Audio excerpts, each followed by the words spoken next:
Students, आज जो topic हम कवर करने जा रहे हैं वो है ancient Greek philosophers and according to them their ultimate realities. Ultimate realities basically क्या है?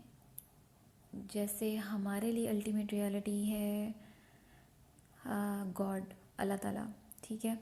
तो उनके लिहाज से अल्टीमेट रियलिटी क्या चीज़ है, हम उस चीज़ को डिस्कस करेंगे, उनकी फ़िलासफ़ीज़ को डिस्कस करेंगे, उनके जो भी मेन आइडियाज़ हैं हम उनको डिस्कस करेंगे।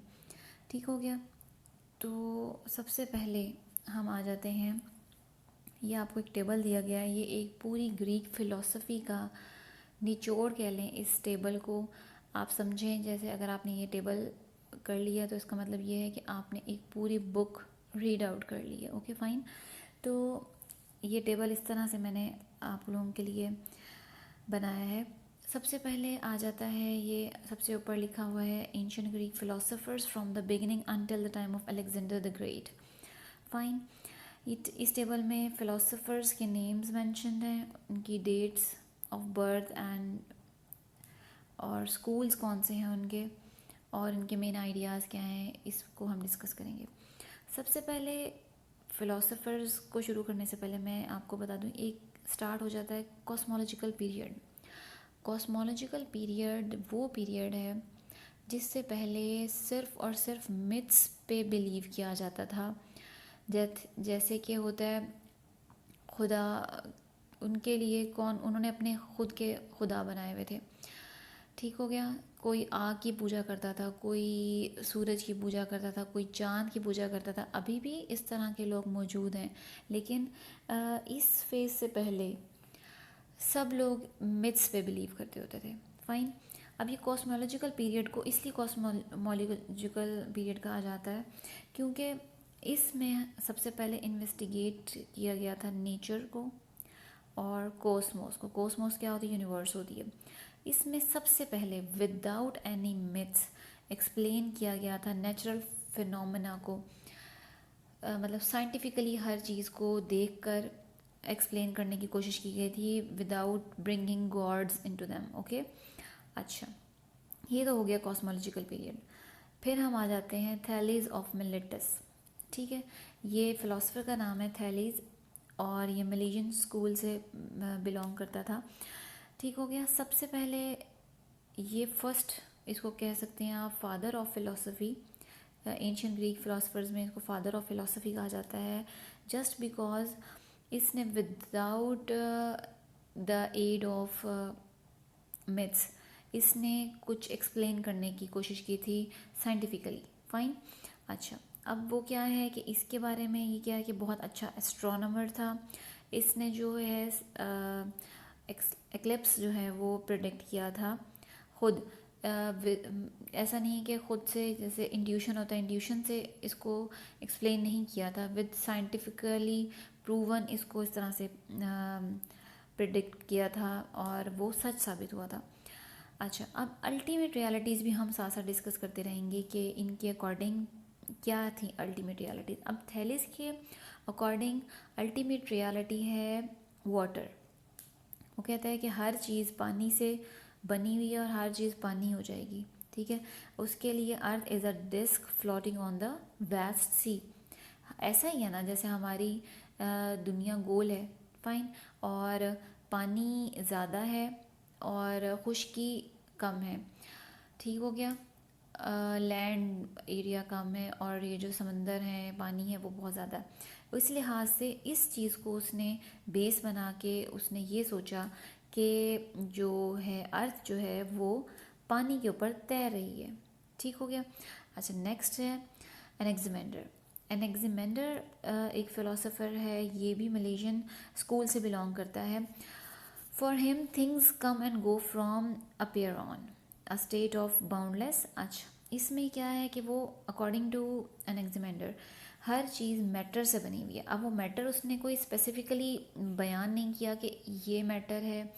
ठीक हो गया, कि अर्थ है या सॉइल है या वाटर है, या इस चीज़ को उसने कोई भी मतलब एक स्पेसिफिक नेम नहीं दिया। उसने बस नॉर्मल इस चीज़ को ये कहा है कि मैटर से बने हैं universe. For him ultimate reality is water. Matter, world are drum floating on in space.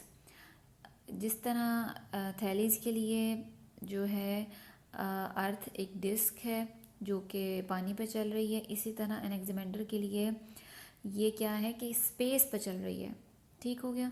अच्छा, नेक्स्ट है एनेक्सिमिनीज ऑफ मिलिटस। एनेक्सिमिनीज भी मलेशियन स्कूल से बिलोंग करते हैं। Air is the primary element. अब सबके अकॉर्डिंग हर किसी के लिहाज से अलग अलग है अल्टीमेट रियलिटीज़, और उसके बिहाइंड रीजंस भी अलग हैं। Fine. Air is the primary element, change caused bye rarefaction and condensation, world rest on air. इसके लिए अल्टीमेट रियलिटी क्या थी? एयर। और रेयरफेक्शन एंड कंडेंसेशन को इसने कैसे एक्सप्लेन किया? रेयरफेक्शन क्या है? हीट, हॉट, और कंडेंसेशन कोल्ड। उसने कहा है कि इसके थ्रू जो है ना चेंज कॉज होता है। इसको माइट भी उसने वेदर को सोचकर इस चीज़ को एक्सप्लेन किया है। ठीक हो गया। नेक्स्ट है पैथागोरस। पैथागोरस जो है ये आपने पहले भी माइट भी सुना हुआ हो इसको, क्योंकि ये तो फाउंडर ऑफ मैथ्स है। ठीक हो गया। नेक्स्ट फिलोसोफर है पैथागोरस। इसको आप माइट भी पहले से भी इसका नाम सुना हुआ हो, क्योंकि ये तो फाउंडर ऑफ मैथमेटिक्स हैं। फाइन। अच्छा, तो पैथागोरस का सबसे पहले मैं ये बता दूं कि ये एक मिस्टिक सेक्ट से बिलोंग करते हैं, जो कि गोश्त वगैरह नहीं खाते होते थे और एक स्पेसिफ़िक ड्रेस पहन कर रखते होते थे। ठीक हो गया। मतलब इनके इस तरह के चीज़ों में रुझानात बहुत ज़्यादा होते थे। इनके अजीब तरह के रिचुअल्स होते थे। ये बीन्स खाते होते थे और ये फ्लैश बिल्कुल नहीं खाते थे, मीट वगैरह। अच्छा, according to him all things are numbers. Ultimate reality according to Pythagoras जो है वो क्या है? नंबर्स। अच्छा, और ये इस चीज़ पे भी बिलीव करते थे कि ट्रांस माइग्रेशन ऑफ सोल्स, ये कॉन्सेप्ट ये है हम मुस्लिम्स में तो ये कॉन्सेप्ट नहीं है, लेकिन और मज़हबों में ये होता है कि जो सोल है आफ्टर डेथ वो किसी और चीज़ में माइग्रेट कर जाती है, और वो कि माइट भी वो किसी इंसान में होती हो और किसी जानवर में भी हो सकती है सोल माइग्रेट। अगर आपके अच्छे डीड्स हैं तो किसी इंसान में ही होगी, अगर आपके डीड्स अच्छे नहीं हैं तो किस में होगी? एनिमल्स में भी आपकी सोल माइग्रेट कर सकती है। तो ये इनका कॉन्सेप्ट था। नेक्स्ट है हेराक्लिटस। हेराक्लिटस जो है फिलोसोफर, इनके अकॉर्डिंग एवरीथिंग इज़ फ्लक्स। हर चीज़ जो है वो चेंज हो रही है with the passage of time. मतलब हर छोटे से छोटे मोमेंट के बाद हर चीज़ चेंज हो रही है। हेराक्लिटस की बहुत ही फेमस प्रोवर्ब है, you can not step in the same river twice. इसका मतलब ये है कि आप जब भी किसी दरिया में या पानी में उतरते हैं तो वो सेम पानी नहीं होता। जब भी आप उतरेंगे तो वो एक अलग पानी होगा। तो इससे उसका कहने का मतलब ये था कि everything is changing with the passage of time, the world and everlasting fire. कि इसके लिए क्या था कि फायर जो है वो अल्टीमेट रियलिटी है। द यूनिटी ऑफ ऑपोजिट्स, ये ऑपोजिट्स की यूनिटी पे बिलीव करते थे। और इसके लिए सबसे इसकी अल्टीमेट रियलिटी में आप ये समझें, एक तो फायर है इसकी अल्टीमेट रियलिटी, प्लस इसका प्रोवर्ब बहुत ज़्यादा फेमस है कि everything is changing with the passage of time. Even in moments her cheese change हो जाती है विद इन 1 सेकेंड। फाइन।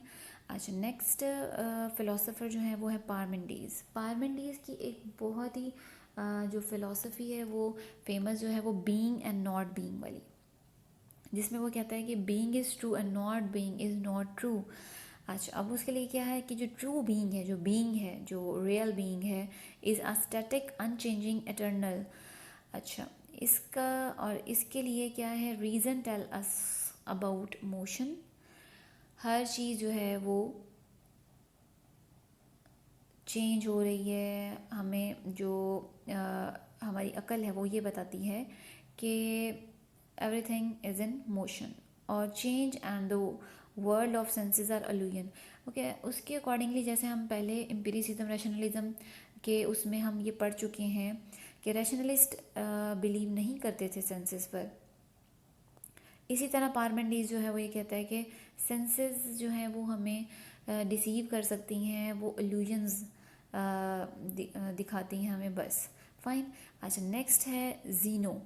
ज़ीनो जो है वो भी जो फिलोसोफर है उसने भी मोशन पर बहुत ज़्यादा काम किया है कि रेस्ट एंड मोशन। इसके जो सबसे फेमस दो एग्जाम्पल्स हैं कह लें आप, वो यह थी इचलीज़ वाली। जैसे हम कहते हैं कि आपने स्टोरी सुनी होगी हेयर एंड द टर्टल वाली, ठीक है। उसमें क्या होता है कि हेयर जो है वो सबसे पहले भागना शुरू कर देता है और टर्टल पीछे रह जाता है, ठीक है। तो एक तो ये इचलीज़ वाली एक एग्जांपल है, मैं आपको इसको फर्दर एक्सप्लेन करती हूँ। प्लस एक एरो वाली एग्जांपल है। इसमें ये कहता है कि चेंज तो पॉसिबल है ही नहीं। वजह ये है कि जब हम एक एरो थ्रो कर रहे हैं सपोज़, ठीक है, तो वो जब एरो को थ्रो करें एक स्पेसिफिक जगह पर, उस एरो को थ्रो करने के लिए पहले हम उसका हाफ कर लेते हैं, ठीक है। उस जहाँ पर हमने थ्रो करना है उस जगह का हाफ कर लेते हैं, फिर उसका हाफ कर लेते हैं, फिर उसका हाफ कर लेते हैं। वो कहते हैं एक पॉइंट से दूसरे पॉइंट तक चीज़ आगे बढ़ती है, लेकिन उसको वो क्या कहता है कि उसको मोशन कंसीडर नहीं कर रहा वो, ठीक हो गया। अच्छा, इसी तरह इचलीज़ वाली भी सेम यही है कि एक पाथ से दूसरे पाथ पर जब आपने जाना है, आपने एक डेस्टिनेशन पे जाना है, तो उसमें क्या होगा, आप point two point step by step आप आगे जा रहे होते हैं, लेकिन उसको वो मोशन कंसीडर नहीं कर रहा, ठीक हो गया। अच्छा, इसी तरह है एम्पीडोक्लीज़। एम्पीडोक्लीज़ की फ़िलॉसफी ये है कि उसने एक्सेप्ट किया कि पार्मेनिडेज़ की जो बीइंग की थ्योरी है वो ठीक है, but wanted to explain change, लेकिन उसने उसके चेंज के नज़रिए को पसंद नहीं किया। अच्छा, अब जो एम्पीडोक्लीज़ है इसने रिकंसाइल किया है प्रीवियस फ़िलॉसफी को, क्योंकि पहले हेराक्लिटस का था कि फायर इज़ अल्टीमेट रियलिटी। अच्छा, थैलीस का था कि water is ultimate reality. Further Anaximander matter. अच्छा, उसके बाद एनेक्सिमेनीज़ का था कि एयर इज़ अल्टीमेट रियलिटी। सब के लिए जो है ना अल्टीमेट रियलिटीज़ अलग अलग हैं। तो एम्पीडोक्लीज़ का ये कि इसने प्रीवियस जितने भी फिलोसफर्स थे उनको रिकंसाइल करने की कोशिश की। उसमें क्या है कि इसने अपनी अल्टीमेट रियलिटीज़ ही 4 बताई हैं, वो है earth, air, fire and water. Fine. अच्छा, इसके लिए अकॉर्डिंग टू हम ये है कि ये 4 चीज़ों से जो है ना ये अल्टीमेट रियलिटीज़ हैं of the universe of the world. अच्छा, नेक्स्ट है एनेक्सागोरस। एनेक्सागोरस जो है ये मटेरियलिस्ट है। World made up of tiny indivisible seeds of different size. जैसे हमने एक एटम की थ्योरी सुनी हुई है ना, इसी तरह इसकी भी थ्योरी यही है, ठीक है, कि वो जैसे उसमें कहते हैं एटम्स, इसने सीड्स का वर्ड यूज़ किया है, ठीक है, शेप्स एंड कलर्स। अब वो कहते हैं नाउस। नाउस का मतलब होता है mind. Are the purest seed governing all, कि माइंड जो है वो सबसे प्योरेस्ट सीड है इन द यूनिवर्स, जो कि हर चीज़ को गवर्न कर रहा है। There is a mixture of everything in everything else. Simple. अच्छा, अब आते हैं जिस तरह आपने प्रीवियस से पढ़ा एनेक्सागोरस का, ये मटेरियलिस्ट था। इसके बाद डेमोक्रिटस। डेमोक्रिटस ही वो इंसान है जिसने एटम के बारे में सबसे पहले एक्सप्लेन किया, इसको एटॉमिस्ट कहते हैं। अच्छा, world made up of uncuttable indestructible atoms, change caused by their mechanical movement, ठीक हो गया। Soul atoms made of fire. जो सोल वाले एटम है, यानी कि जो हमारी जो सोल है, अकॉर्डिंग टू हिम के वो किस चीज़ से बने हुए हैं, फायर से। Consciousness comes from inhaling them. इनको इनहेल करके ही हम जो है वो कॉन्शियसनेस को गेन कर सकते हैं। अब नेक्स्ट एक तो था पीरियड कॉस्मोलॉजिकल पीरियड, ठीक हो गया, जिसमें किस चीज़ को डिस्कस किया गया, वो थी कॉस्मोस, यूनिवर्स, और उनके अकॉर्डिंग जो है उन्होंने अपनी अल्टीमेट रियलिटीज़ बताई कि ये अल्टीमेट रियलिटीज़ हैं। अब आ जाता है एंथ्रोपोलॉजिकल पीरियड। अब एंथ्रोपोलॉजिकल पीरियड जो है वो कॉस्मोलॉजिकल पीरियड से अलग है, और उसमें क्या होता है कि पहले कॉस्मोस को रीड आउट किया, उसको ऑब्जर्व किया। अब आके एंथ्रोपोलॉजिकल पीरियड में focus turns away from physical nature थी ना, कॉस्मोस फिजिकल नेचर है, to ethical, political and aesthetics questions. अब इन चीज़ों पे फोकस आने लग गया मतलब इस पीरियड में। फाइन। अब क्या है इसमें, सबसे पहले आता है प्रोटागोरस। प्रोटागोरस जो है वो सूफिस्ट है।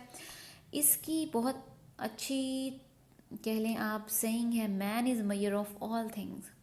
अब man is measure of all things का मतलब ये है कि जैसे एक इंसान है, एक इंडिविजुअल है, वो जो समझता है ना कि वो सही, ये चीज़ सही है, ठीक है, तो वो बस सही है, ठीक है। और ये किसी गॉड को बीच में मतलब वो इंडल्ज नहीं करते कि वो जो है वो कोई अल्टीमेट रियलिटी है। वो कहते हैं जो इंडिविजुअल जैसा सोचता है वो उसके लिए सही है, बस वो सही है, डेट्स ऑल। फाइन। अच्छा, the individual the sole source of truth. अब यही बात है इसमें कि इंडिविजुअल जो है वो ही सोल सोर्स ऑफ ट्रुथ है। मतलब कि जो इंसान अब उसको लगता है ये सही है, बस वो सही है उसके लिए, जो उसके लिए गलत है वो उसके लिए गलत है, ठीक है।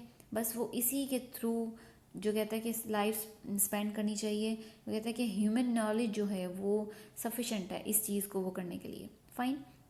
अच्छा, नेक्स्ट है एथिकल रिलेटिविस्ट। अच्छा, इसका मतलब ये होता है कि ये जो जितने भी नॉर्म्स हैं, मॉरल नॉर्म्स, ठीक है, राइट है, रॉन्ग है, it depends on moral norms of society, ठीक है। इसमें किसी भी वो किसी गॉड को या किसी चीज़ को इंडल्ज नहीं कर रहा बीच में, ठीक हो गया।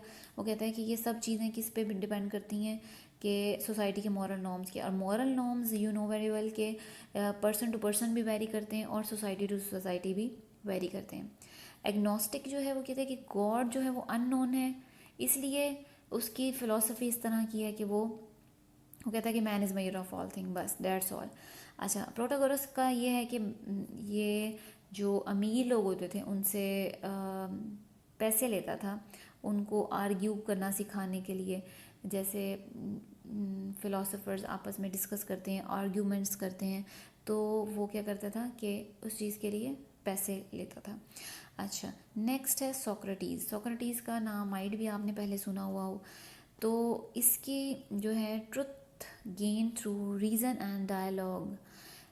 जो सच्चाई है, जो भी ट्रुथ्स हैं वो हमें किस चीज़ से मिलेंगे, रीज़न अलोन से, नॉट फ्रॉम सेंसेस, ठीक है। अच्छा, ये है यूज़ अ डायलेक्टिकल मेथड। अब डायलेक्टिकल मेथड क्या होता है कि थ्रू कन्वर्सेशन, जब हम किसी को किसी से बातचीत करके उसके ख़यालात चेंज कर सकते हैं या हम किसी कंक्लूजन पे आ सकते हैं, इसको डायलेक्टिकल मेथड कहते हैं। जब हम प्रेमिसेस में एक दूसरे से आर्गूमेंट्स कर रहे होते हैं, बातचीत कर रहे होते हैं, ठीक है, इसको हम कहते हैं टू चेंज ऑर्थोडॉक्स बिलीव्स।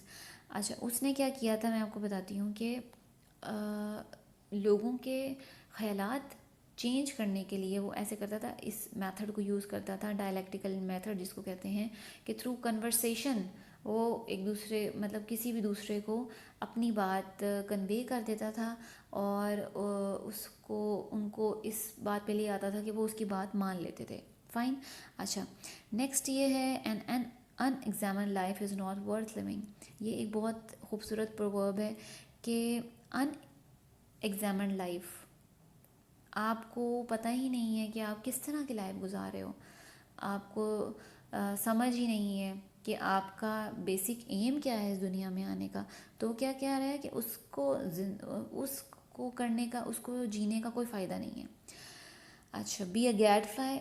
अच्छा, ये होता है कि ये वही है कि भाई जिस तरह से एक डायलेक्टिकल मेथड है जिसमें वो आपस में बातचीत करके कन्वर्सेशन करके एक दूसरे को उनके ख़यालात चेंज करने को कहते हैं।